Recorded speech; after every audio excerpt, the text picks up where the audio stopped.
स्वागत है आप लोगों का मेरे यूट्यूब चैनल में, जहां आप इंग्लिश सीख सकते हैं बहुत ही आसानी से। चलिए नए टॉपिक की शुरुआत करते हैं। देख सकते हैं दोस्तों, आपके सामने एक पिक्चर दी हुई है। एक लड़का एक लड़की से कह रहा है I will call you tomorrow. सामने वाली पिक्चर में लड़की उसी बात को सोच रही है, ही said that he would call me the next day. तो दोस्तों, क्या इस पिक्चर को देखने से आप कुछ अनुमान लगा पाए कि ये कौन सा टॉपिक है? जी हाँ दोस्तों, ये टॉपिक है हमारा डायरेक्ट एंड इनडायरेक्ट स्पीच। चलो इस टॉपिक के इंट्रोडक्शन के बारे में कुछ बात करते हैं हम लोग। आपके सामने एक वाक्य दिया गया है, Ram said I am a good boy. ये वाक्य डायरेक्ट स्पीच में है। डायरेक्ट स्पीच का मतलब है जहाँ पे सीधे तौर पे कोई व्यक्ति किसी दूसरे व्यक्ति से कोई बात कहता है।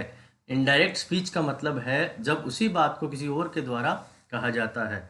आपके सामने जो वाक्य दिया हुआ है, राम सेड, वो रिपोर्टिंग वर्ब है, और I am a good boy ये रिपोर्टेड स्पीच है। इसी वाक्य के हमने दो भाग किए हैं, एक भाग है रिपोर्टिंग वर्ब और दूसरा भाग है रिपोर्टेड स्पीच। चलिए दोस्तों, अब हम देखते हैं कि किस प्रकार से रिपोर्टेड स्पीच में बदलाव किया जाता है। रिपोर्टिंग वर्ब में कुछ शब्द आते हैं, उनमें हम किस प्रकार से बदलाव करें। पहला होता है असर्टिव सेंटेंस में। असर्टिव सेंटेंस का मतलब है साधारण वाक्य। साधारण वाक्य में अगर सैड का प्रयोग हो तो उसके स्थान पे सैड ही आएगा, और सैड टू के स्थान पे टोल्ड का प्रयोग किया जाएगा। दोस्तों, इंटरोगेटिव यानी प्रश्नवाचक वाक्य में सैड और सैड टू के स्थान पे आस्क का प्रयोग किया जाएगा। इंपेरेटिव ऐसे वाक्य जिसमें ऑर्डर, कमांड, रिक्वेस्ट, सलाह ये सब चीज़ें हों, उसमें सैड और सैड टू के स्थान पे ऑर्डर्ड, एडवाइज, रिक्वेस्टेड परिस्थिति अनुसार प्रयोग किए जाएंगे। एक्सक्लेमेटरी सेंटेंस ऐसे वाक्य जिनमें किसी प्रकार की खुशी, दुख, आश्चर्य की अचानक भावना प्रकट की जाए, ऐसे वाक्यों में सैड और सैड टू के स्थान पे एक्सक्लेम्ड का प्रयोग किया जाएगा।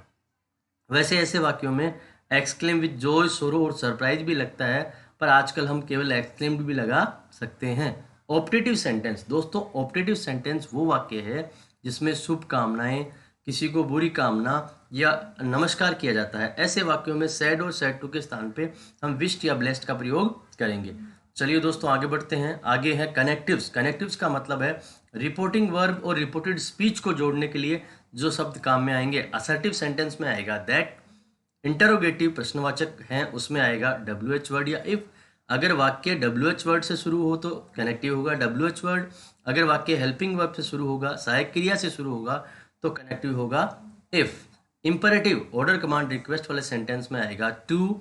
एक्सक्लेमेटरी सेंटेंस में आएगा दैट, और ऑप्टेटिव सेंटेंस में भी आएगा दोस्तों दैट। हमें यहाँ ध्यान रखना है प्रश्नवाचक और इंपेरेटिव को, क्योंकि बाकी तीन में तो दैट का प्रयोग ही किया जा रहा है। दोस्तों आगे ध्यान दें, किस प्रकार से टेंस के अंदर वर्ब में बदलाव आएगा, जो कि सबसे महत्वपूर्ण है। दोस्तों ये बदलाव बहुत ही ज़्यादा महत्वपूर्ण है, इसलिए यहाँ पे हमें बहुत ध्यान देना है। अगर दिया गया है डू, डज वर्ब की फर्स्ट फॉर्म, या वर्ब की फर्स्ट फॉर्म के साथ में एस या ईएस का प्रयोग हो, तो इनके स्थान पे वर्ब की सेकंड फॉर्म का प्रयोग होगा और डू डज को हटा दिया जाएगा। इज एम आर के स्थान पे वॉज वर्ब का प्रयोग होगा, और हैज हैव के स्थान पे हैड का प्रयोग होगा। दोस्तों डिड या वर्ब की सेकंड फॉर्म हो तो उसके स्थान पे हैड प्लस वर्ब की थर्ड फॉर्म का प्रयोग होगा, और वॉज वर्ब के स्थान पे हैड प्लस बीन का प्रयोग होगा। चलिए दोस्तों आगे बढ़ते हैं। टाइम में किस प्रकार से बदलाव आ रहा है वो हम लोग देखते हैं। डायरेक्ट और इनडायरेक्ट स्पीच में क्या होता है, अगर नाउ का प्रयोग हो तो उसके स्थान पे देन, दिस के स्थान पे दैट, दीज के स्थान पे दोज, थस के स्थान पे सो, टुनाइट के स्थान पे दैट नाइट, टुडे के स्थान पे दैट डे, हेयर के स्थान पे देयर, टुमारो के स्थान पे द नेक्स्ट डे, और यस्टरडे के स्थान पे द प्रीवियस डे लगाया जाएगा। दोस्तों इन शब्दों के आने पर सामने जो दिए गए शब्द हैं वो आपको लगाने होंगे। चलिए दोस्तों, कुछ और बदलाव जो होते हैं वो हम देख लेते हैं।